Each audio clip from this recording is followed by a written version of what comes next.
Hey everybody, today we're going to bring you a video on, canning kokanee. Boring watching paint dry and all that kind of stuff. But if you don't know how to can kokanee, this is the greatest. It's a little harder. We do it a little different than most people do, but the outcome is spectacular. Let's go ahead and get to this video.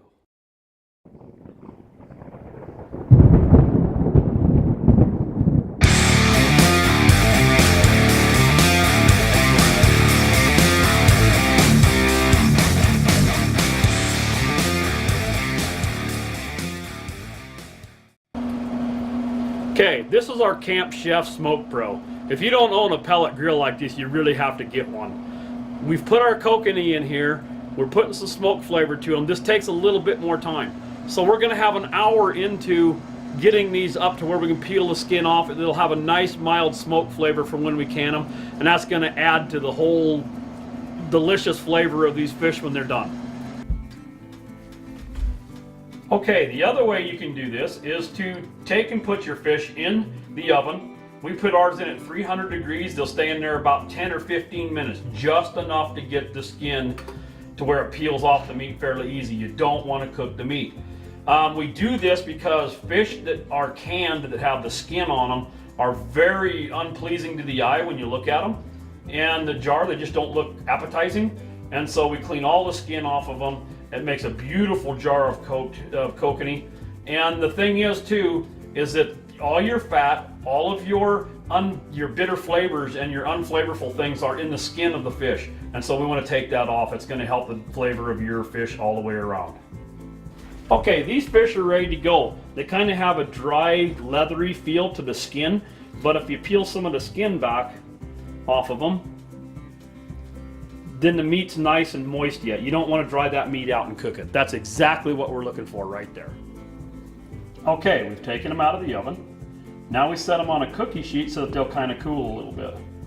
And that way they won't burn your little fingers when you grab a hold of them. That's what we're looking for. Now, we're going to put some more in the oven.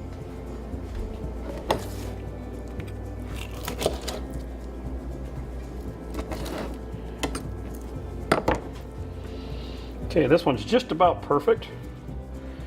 Out of the smoker, see the skin coming off of it really easy, just in one big sheet like that. That's exactly what we're looking for right there. Throw that away. Get rid of our fat line because you don't want that in your meat. And then just peel this meat off. This is a little bit more work, and I know I keep saying that, but these fish are a little bit better this way to us, and it's just so much nicer. People that eat our fish want to know how we did it. Even people that can their own kokanee want to know why ours is better than theirs. One, it's field care. A lot we do in the field, we gut each fish immediately when we catch it, unless you're in a hot streak where you're catching a fish every minute or two. Then we throw them in a 5-gallon bucket, has a little bit of water and ice in it. Then we take a knife and we gut the fish. And then from there they go into a cooler that's full of ice, and then we dump water in it. We put as much ice in the cooler as we can, and we dump as much water in it as we can on top of that ice. We have actually in 100-degree weather, and we just did this when we caught these fish. Them fish in 100+ degree weather actually were starting to freeze in that cooler, and we kept them for 3 days. And they're really good fresh. They're not dark meated. It's really a good way to do it. But field care, a lot of people think that throwing them in a bucket of ice on a cooler is going to do it good enough. We don't think so. We've done it that way. If you start seeing ribs on the inside of your fish, if you start seeing ribs coming through your meat, it would be something similar to that. That means that your fish are starting to go the wrong direction for freshness.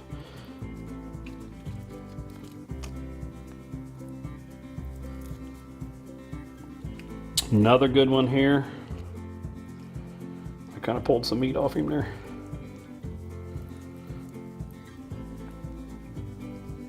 Some people, when we show them how to do this, they say they'll never do it this way. It's just too much work and whatnot. I guess if you're really tight on time, it's not that big of a deal. But we just like it better this way. It's just so much prettier in the jar. Eats better.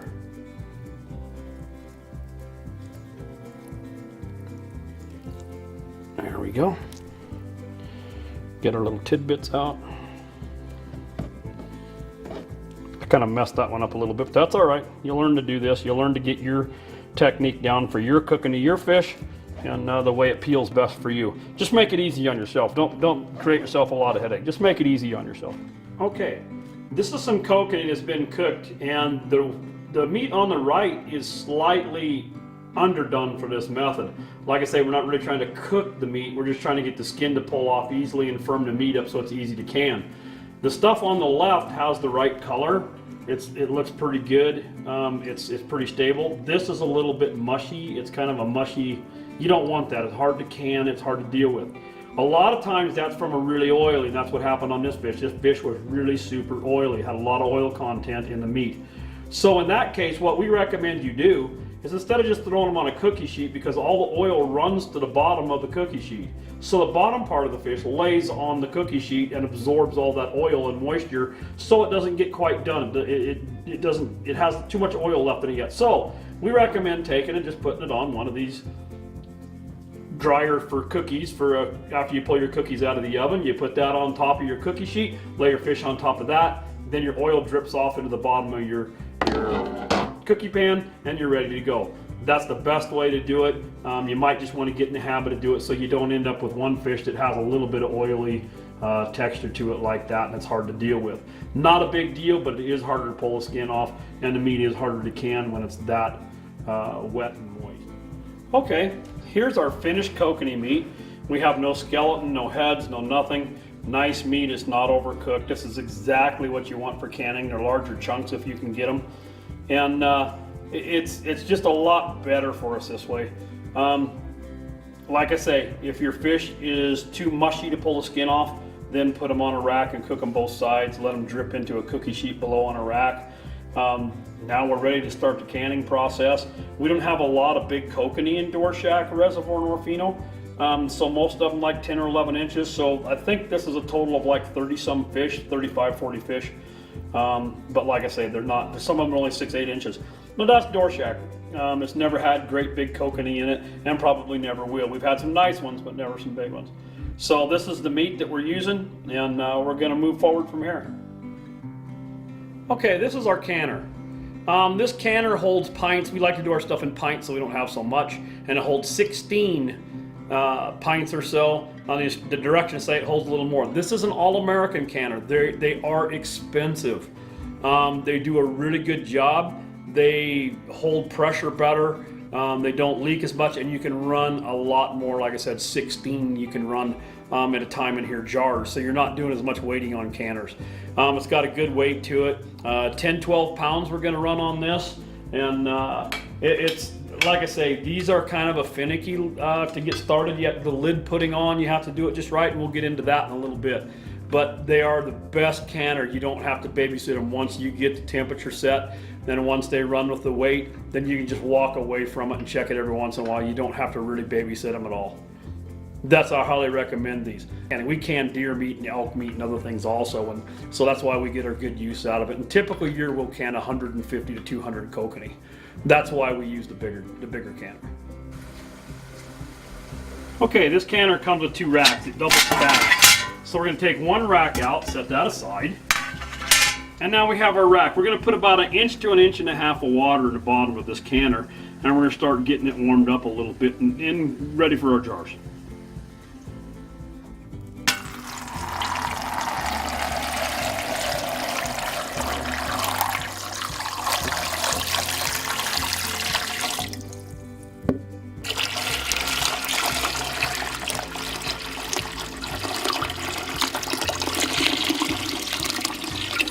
Okay, there's our water. Now we're going to get a little temperature under it. We want to warm it up fairly quick and get it going, so medium heat, a little past medium, and we'll get that done. Okay, this is a little saucepan. We've got a little bit of water into it. We're going to turn that one up so it's got a little heat. We like putting heat on everything, the jars, the lids, kind of bring everything up to a temperature that's going to kind of even things out. We have broken jars by putting them in cold water. You want to make sure your lids are new. You don't want to reuse lids, and you want to refrain from putting your fingers on that seal and getting something on it that won't let the jar seal. Okay, for jar preparation, like I say, we're using the pint jars. We've used them before. We've used them multiple times. We look at them, make sure there's no chips or cracks or anything in them. And then what we do is we put them in a dishwasher and we give them a high heat washing. And that way they're good and sanitary and ready to go for what we're doing. So let's get this thing started. Okay, this is another pan here in the back. We're just going to set these jars in there and warm them up a little bit. If they came out of your dishwasher and they're still pretty warm, you probably wouldn't have to do that. These are kind of warm, but not lots. I guess I'm only going to get 2 of them in there. Okay, a couple of things we're going to be using. If you haven't done a lot of canning, this is to grab the lid. It's a little magnetic. It's a little magnetic. It grabs your lid so you don't have to touch them, because you don't want to touch these lids and get greases and oils off your fingers on them, because they don't like to seal that way. But yeah, this here just grabs the jar, pretty self-explanatory. We'll show you how we use all this. Okay, here's what we're using. The bowl there has some salt in it. We're gonna put some salt in. Some guys don't. We kind of favor it in there. Next to that, some water. We're gonna put some water in it. Now, why are we putting water in it when other people don't put water or oil in their fish? It's because we baked them a little bit so it was easy to get the skin off. Now we want to put a little bit of that moisture back in so they're a little bit better off.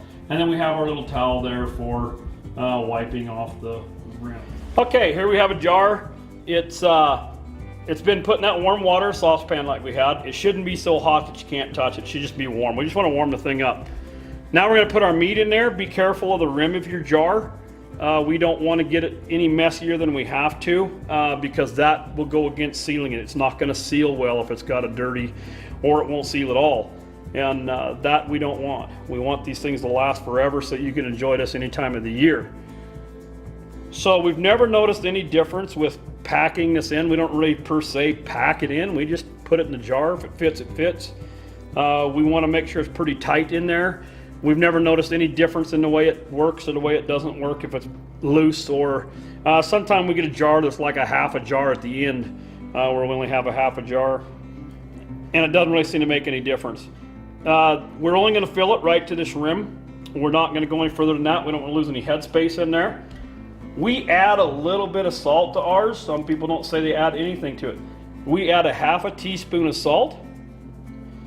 Then what we do is, because we've taken and cooked our kokanee just a little bit, what happened is we took some of the oils and juices out. So what we're going to do is replace some of that so your fish isn't dry. And we're going to put some warm water in there out of our teapot here. And we're going to fill that just below that first line that's on the jar. Okay. Going to wipe our rim. Now, get a lid for that. Put our warm lid on. Like, take the ring, put the ring on, and just lightly tighten it. Now that's our jar of kokanee. It looks pretty good, and it's going to be wonderful when it's done. Okay, we have our 8 jars in the bottom rack. Now we got to put the little middle rack thing in here, and we'll get some more jars in there. Okay, canner's full. We have 16 jars. I don't know how it happened, but it never works out that way. But we had exactly enough kokanee for 16 jars. So it worked out really well for us. We're ready to go on this all-American canner. We have 2 arrows we have to line up on it. This has an arrow on the lid, and we have an arrow on here that has to align this thing for alignment. It's follow your manufacturer's suggestions for the canner that you have. This one we have to turn the locks on it so that it's even, so it gets an even pressure. I'm just getting them where they're touching.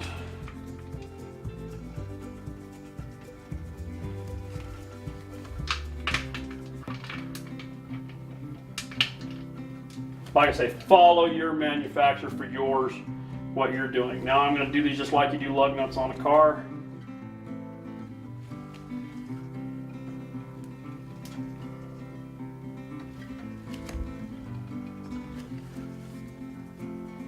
Okay, our canner's sealed, 16 jars in. Now I'm going to kick the heat up on this until we start seeing steam come out. What that's going to do is going to let that run for a bit, and that's going to purge the stuff out of it. We're going to get it going. Then we're going to drop our little weight on. We'll come back and do that when it's ready. Per the instructions on our all-American canner, We're supposed to exhaust the canner for 7 minutes. And it's been 7 minutes now, so we've got it exhausted. Be sure you follow your manufacturer's directions to the letter. And if you don't know a lot about canning, look online, do a little bit of studying about how to do some canning. Now we have our little weight, and fish are supposed to be done from 10 to 12 pounds. We're going to put our 10 pound, that's all we have. We have 5, 10, and a 15 on this, so we're going to drop our 10 on this side.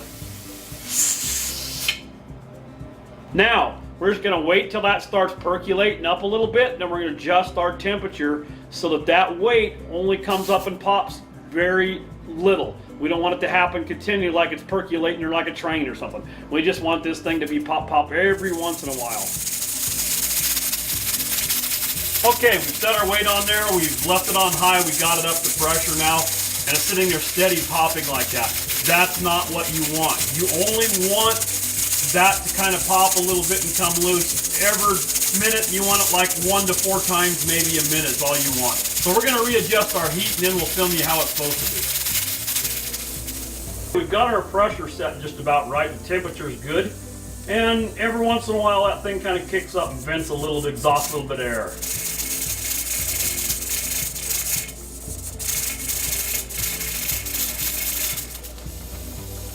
And that's exactly what we're looking for.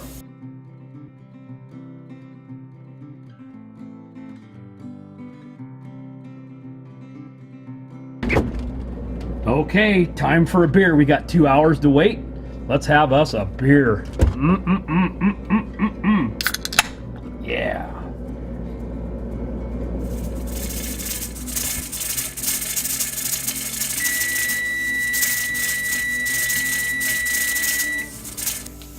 We did it for 2 hours. We left it on for 120 minutes at the right pressure. We literally didn't have to do anything with this canner. We just left it here after we got the heat set, looked on it occasionally, and it was just absolutely perfect. So now we're going to kill our heat, and we're going to pull our weight off the top and let it exhaust. All right, we've let our canner cool for a little bit. Still hot. Be careful with it. We're going to unbutton this thing.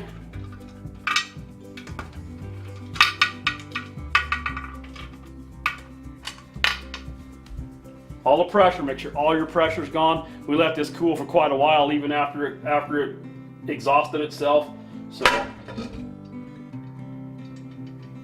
okay. Now we're going to set them out, put them on top of a towel on a table, cover it with another towel. That way they don't cool off too fast and crack a jar or not seal right.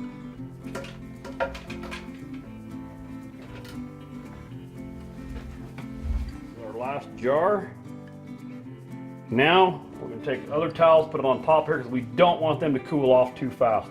You want them to be kind of slow. It won't crack jars or it won't break seals. It's just a better way of doing it.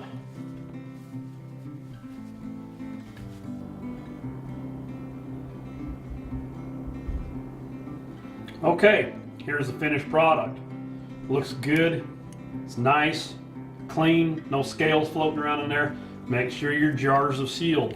If you can push them in on top and they give or something, they are not sealed. Make sure when you open them that they kind of pop. When you open them to eat them, they got to go pop or there's something wrong.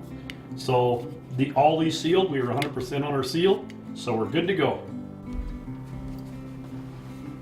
Oh, geez, that video's over. I fell asleep during my own video. Well, kind of told you it's going to be a little slow, but hope you got something out of it. Hope you guys learned something from it that can help you out and help your kokanee be just that much better. You can do the same thing with salmon. You can can salmon the same way. Just a little bit more work because they're so big.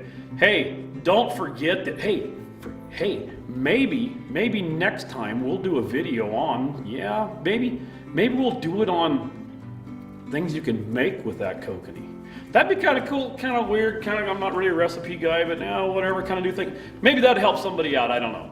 Hey, don't forget, go down to the description, you'll see all the things that we used in making this video. You can click on a link, find out how much they are, where you can buy them and all that kind of thing.